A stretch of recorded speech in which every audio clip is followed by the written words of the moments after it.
Hi guys, welcome back to the Library of Alexandria. Today guys, it is my long-awaited review of one of the best books that I've read this year, and that is Boosh, Well of Ascension by Bryan Sanderson, book 2 of the Mistborn trilogy, which I'm sure astute viewers will have noticed is a trilogy I have not yet finished, because I don't know why. I need to read Hero of Ages. Why do I behave this way? It is a mystery of the ages. But I read this many moons ago, but I take copious notes because I know that I will forget things.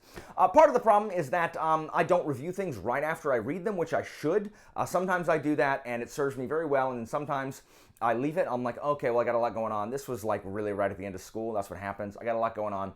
I'll do it later, and then it just gets so overwhelming that I'm like, oh, well, I got to do these books that I just recently read. I'll get to that eventually. Oh my goodness. But it is now time to review this book. I love this book, guys. I love this book. Before I continue anymore, please understand there are going to be spoilers for Mistborn, or The Final Empire, that first book in the Mistborn series. And guys, there's probably going to be spoilers for Well of Ascension in here. Look,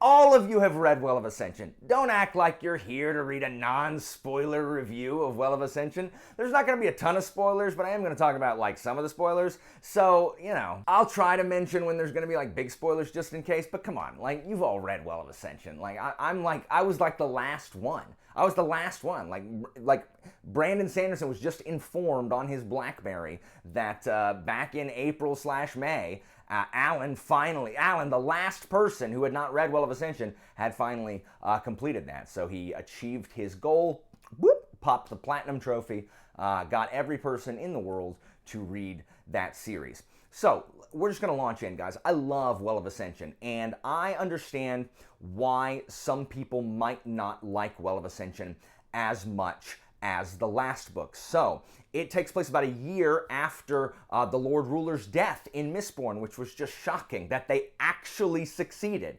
They actually succeeded at overthrowing the evil empire.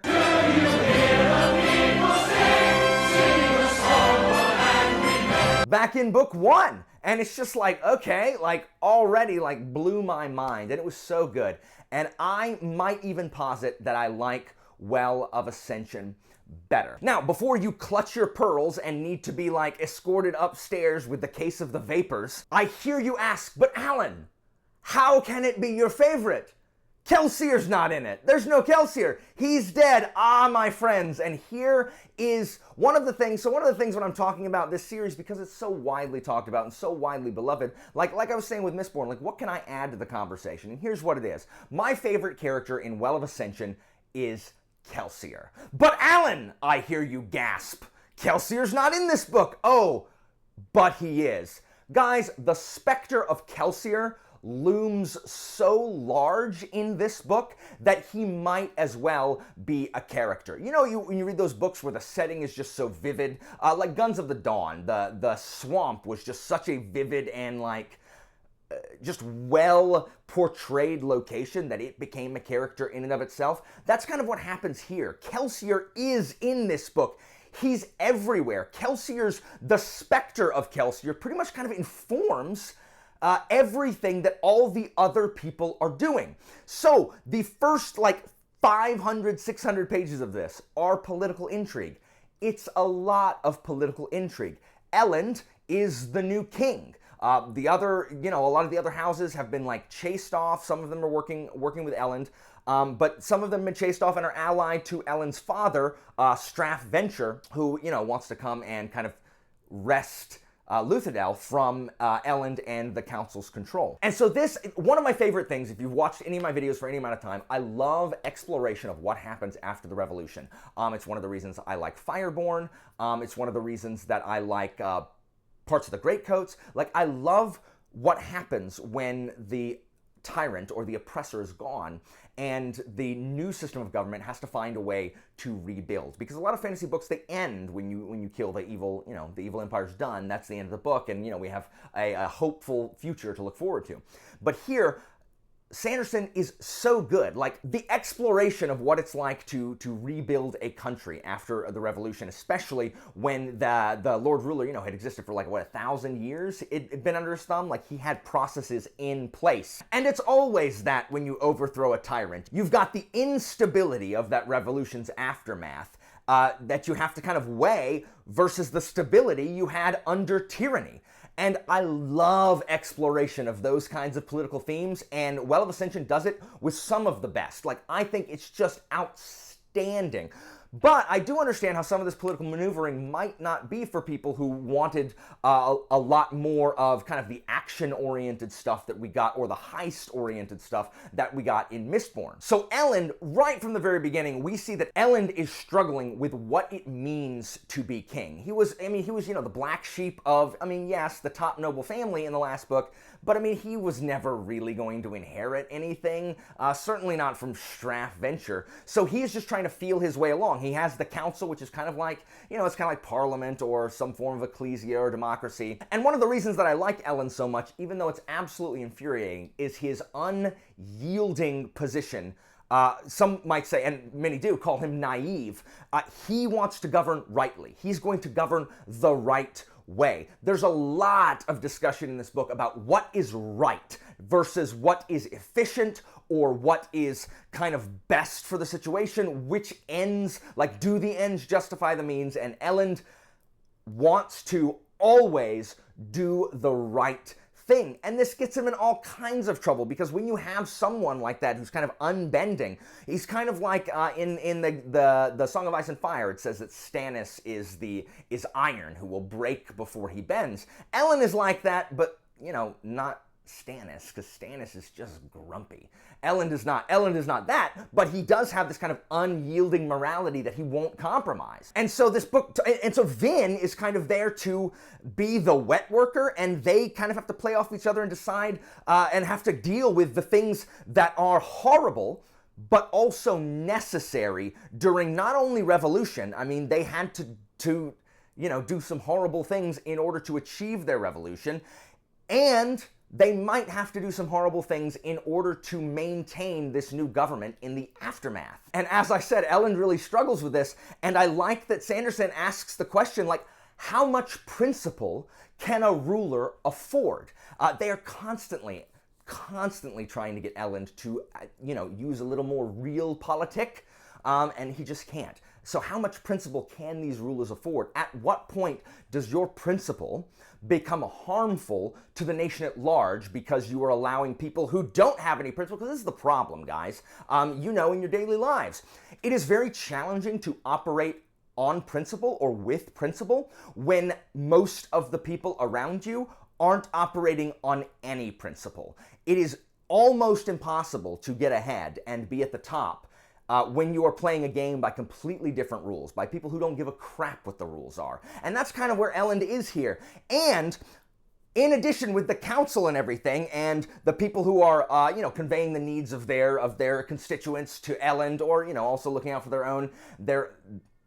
their own best interests, it reminded me so much of the movie 1776 and quotes from our founding fathers, where Dr. Lyman Hall of Georgia initially votes against independence because he, as their representative in the Second Continental Congress, was in favor of independence from Britain, but the people of Georgia were not. And so he's like, I don't know if me as a representative, he was a new representative to the Congress at the time, I don't know if being the representative means that I should use my judgment or if I should defer to my constituents. They elected me, but does that mean that I should supersede their wishes? And he says, until I figure it out, well, I'm going to lean a little bit on their side. But then he comes around and says, well, they voted me for a reason. They voted me to use my best judgment and vote based on my conscience and what I believe is right. So I have to go with what I think, what I believe to be the best, and he switches his vote to independence. And there's a lot of that here. What kind of obligation does a representative have to the people he represents?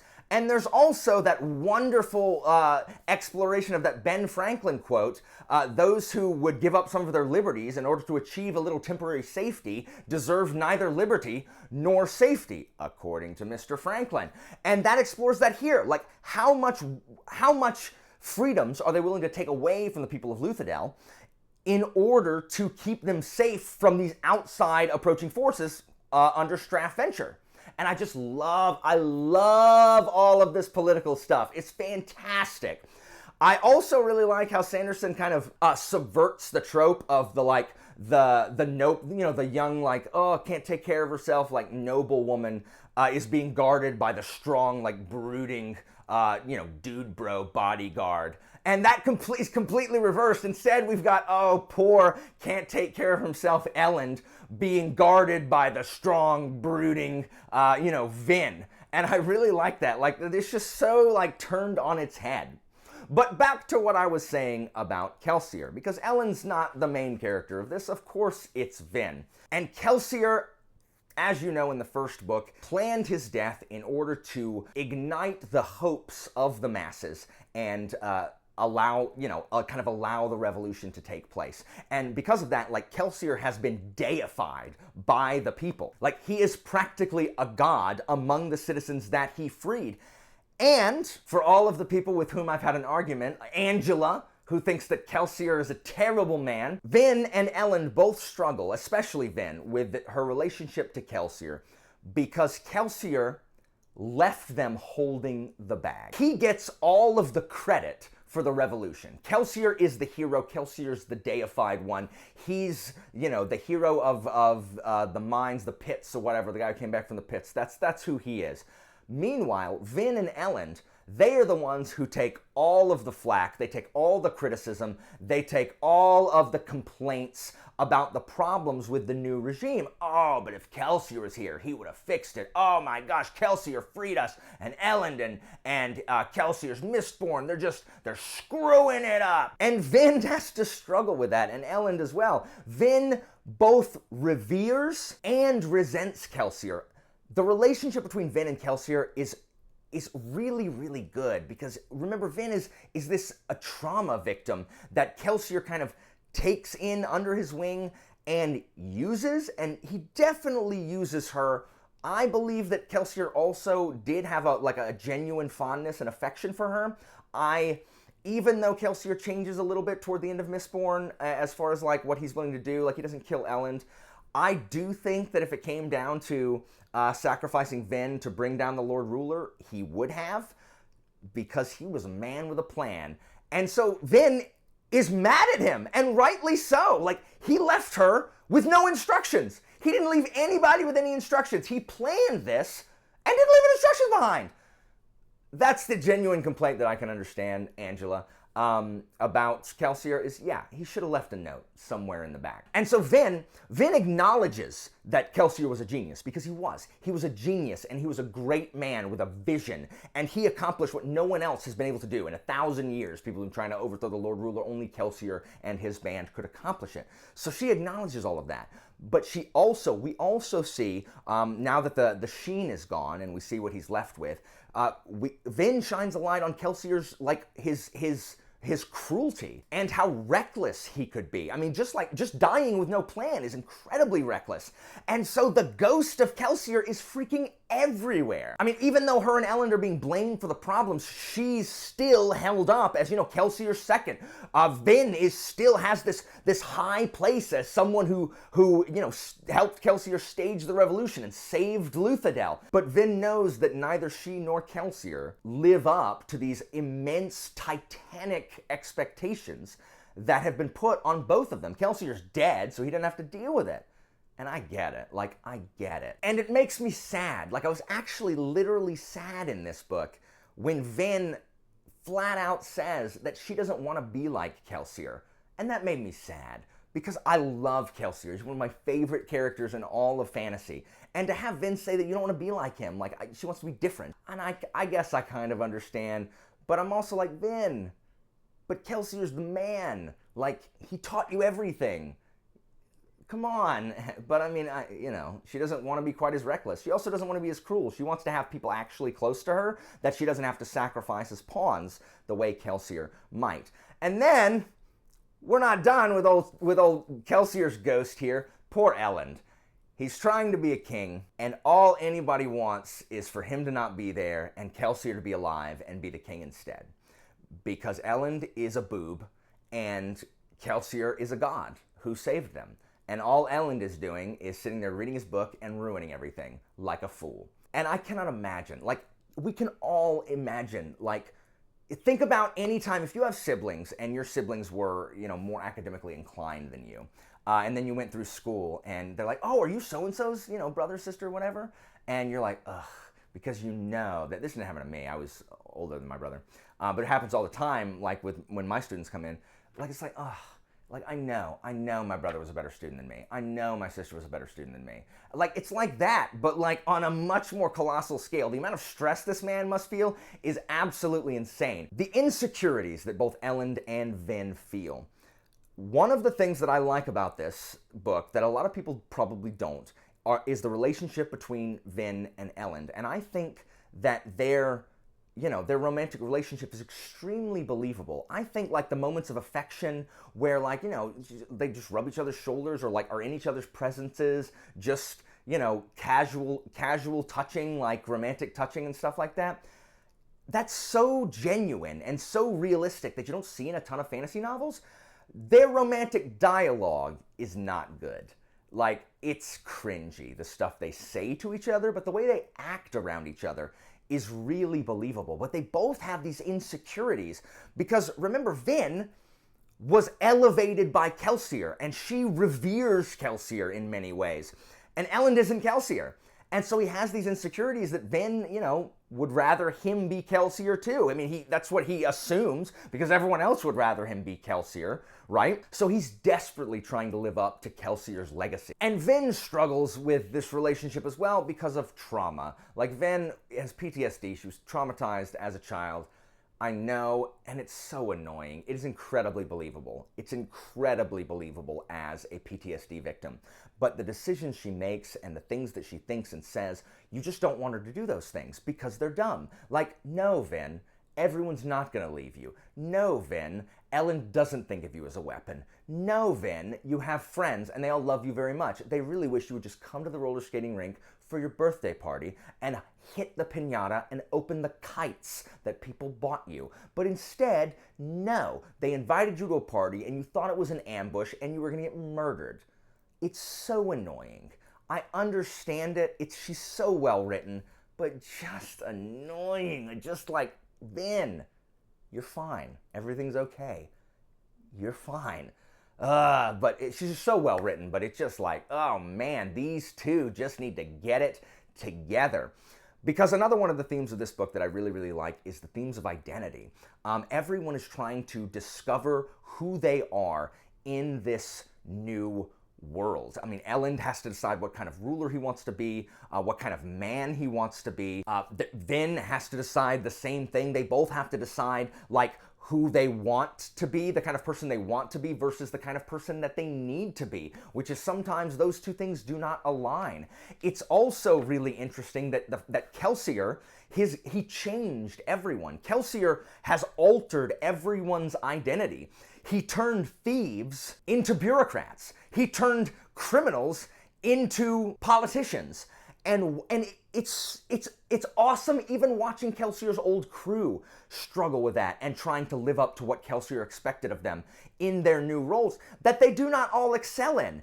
They were good at, running an underground hideout or, getting information and drawing up heist plans and those, but are they suited for these peacetime roles? And it's just really cool watching them struggle because they do not all succeed. And I love that. In addition, that is also explored in the identity of Orasor, who is maybe my second favorite character in this book. I love Orasor. There's a completely wonderful, touching moment between Orasor and Vin where they talk about, being beaten when they were younger. And guys, I know, this is a spoiler for this book if you haven't read it. I know, guys. I know it's really soon at that point. I know. I don't care. It's Orasur. You can fight me. Pistols at dawn in Weehawken. It's Orasur. I'm not going to call him Tensoon. I'm not going to call him Tensoon. I'm going to call him Orasur. So feel free. You go ahead and like get your hackles up and you go ahead and type in the comments, it's Tensoon. You don't know. I do know. I just told you I knew. I'm going to call him Orasur anyway, because that is who I know him at. Sanderson continues to just completely surprise with his absolutely brilliant way of hiding pertinent and revealing information in plain sight. Of course I should have known oh, that's right, the Ventures have one. Oh, he's repeating himself about I love Orasur as a dog. I love that scene where they're talking. I love I love that Orasur wants to do the right thing even when he's revealed to be the other Khandra. It's just so good. And he literally changed identity, but is also struggling with does he want to serve the freaking Ventures? Like, screw that. And so yeah, again, even with the twist, guys, the stuff from the first words in the book where it's got to be on metal or else you're going to be forgotten. He told me what was going on. And the thing is, I even knew it from the first one, because he did in the first one too. I even knew he was going to do it. And I was looking for it. And I still didn't see the ending coming. I'm not certain how I feel about the ending. I don't particularly like, again, when I was talking about Ellen doing the right thing, he did the right thing. He did the right thing. And so did Vin. And it sucked. And that sucks. I don't particularly like the idea of Ellen being a Mistborn. That is not something that I'm going to enjoy. I don't think. I really wish that wasn't a thing. I liked Ellen as just, useless. But the fact that Brandon Sanderson wove all of that in there for you to find if you're looking or if you're more perceptive than I am, I've never seen anything like it. It's absolutely brilliant. I love it. I said this in my wrap-up. The Siege of Luthadel is excellent. It's so fast-paced and so gripping and anxiety-inducing. And, it's like he's showing it what it looks like on the ground, people dying. He doesn't hold back. It doesn't feel YA at all. It is a real siege, just like with the best of military fantasy. And no one had ever been like, man, Sanderson writes war really well. It's really amazing, and people dying that I didn't want to die, even though, they've kind of outlived their purpose, and that sucks, like Doxson. It makes me sad. But it was just so good. I loved it. So, now let's get to a couple negatives that I have. One is Sanderson continues to over-explain the use of steel and iron. Brando Sando. No one reading Well of Ascension does not now know how pushing and pulling metal works. We know. Please stop. You can shorten your book by 50 pages. Please stop telling us how steel and iron work. We know. Now, if they're doing something different with it, that's fine. Or if you're just starting it, just start with, oh, she threw a coin. Cool. Let's assume that for the rest of this fight scene, she's going to be throwing coins. Or if she's, traveling, let's just assume she's going to be throwing, we know. Please stop. No one in the middle of Well of Ascension has forgotten. Everyone knows. But the worst part of this book, and this is literally the single thing that kept this book from being one of my, on the top of the books I've read this year. And this is what kept it from being, it's still a 5-star book for me. Spoiled that end. Still a 5-star book for me. But what kept this from being superb plus and, maybe even a 6-star book? That's how much I love this book. It's 750 pages. I read it in 3 days. It's insane. I do not understand what Brandon Sanderson was thinking when he wrote the Zane plotline. And many of you have heard me rant about this before. Zane serves no purpose. It is as if he was drawn from a different book. It's as if Brando Sando wrote the first draft of Well of Ascension when he was in middle school during his, hot topic comic book hangouting phase where he wears black graphic print t-shirts, has his wallet chain that's connected to his bus pass so he can get home because his mom works late. And then he goes into his room and he writes in his dream journal while the lights are off, listening to Linkin Park or Nickelback in the dark. That is Zane. Zane is a late 90s, early 2000s emo band personified. He is the living embodiment of the band Evanescence. Wake me up inside. He doesn't do anything, and his plot is freaking terrible.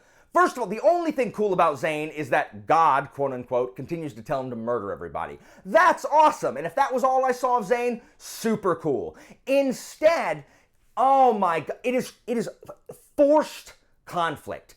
It's almost as bad as the miscommunication trope, guys. It is forced freaking conflict. Vin has no reason other than, trauma to think that Ellen wants to weaponize her, to think that her friends don't like her, to think that she doesn't belong. They have never made her feel that way. They have been nothing but kind to Vin. Ellen has shown her nothing but deference and love and kindness, and Zane's like, oh, they don't, hold on. They don't know you like I do. I understand you. Come with me and we'll just roam the world together, being able to do what we want, because we're the only two that can understand how we feel inside. Come listen to my band later. It's just ridiculous. The fact that Vin even entertains it it's mind-boggling. I hated it. Zane is my least favorite character in any fantasy book. I would rather read an entire novel about the escapades of Krupp and Iskerl Pust than read anything that has Zane in it ever again. That's how much I hate freaking Zane. He's so bad, guys. It's supposed to be a love triangle. No, it's not. Zane doesn't even know her. He's just oh, I love watching you kill those people. Didn't you feel a thrill when you were able to be who you really are? Which is just this cold killer like me. I told you, Vin, I understand, and I love you. Oh, it's the worst thing. It's the worst thing I've read this year. I would rather read The Siege of Tilpur, which is the first Powder Mage novella that I gave 1 star. I would rather read that again than ever read the Zane stuff. Can you skip the Zane stuff on rereads, those people who reread it? Because other than that, I loved this book. I didn't think there was anything bad or slow or poorly paced. This was nearly the perfect book. So close to being the perfect book. If there wasn't 200 pages of freaking Zane. What? I don't understand it. I do not understand Zane. I don't understand him at all. I don't understand why he's in the book. I don't understand how anybody can like him. Maybe, Logan probably likes Zane, because Logan likes Monopoly and Books A Million and other things that are terrible. But other than that, I don't know, guys. I hated it so much, but otherwise I loved this book. And talking about it just makes me want to read Hero of Ages so freaking bad. Guys, on the Kingfin approval system, I give it a superb. It's a superb plus, almost a superb plus plus, if not for Zane. But it's definitely a superb. I give it 5 out of 5 stars. Zane was not enough to bring it down to 4.5. He did not ruin my enjoyment of the book overall. He just kept it from being absolutely fantastic. So I hope I added at least something in here that you don't always hear talked about when people talk about this, about Mistborn. It's hard because, Brandon Sanderson is obviously the most popular fantasy author working today. And so it's sometimes you don't feel like you have much to add. So I hope I did. So let me know your thoughts in the comments. Should I really drop everything and go read Hero of Ages? Please do not put spoilers in the comments. Please don't. Remember that I had Kelsier's death ruined for me because I clicked on a non-spoiler Mistborn video and someone just said it right there in the top comment. And I'm like, oh, that's so lame. And I hate you for that. So please don't do that. That's it for me, guys. As always, information about my Patreon and Discord is down in the description, and I'll see you next time, guys.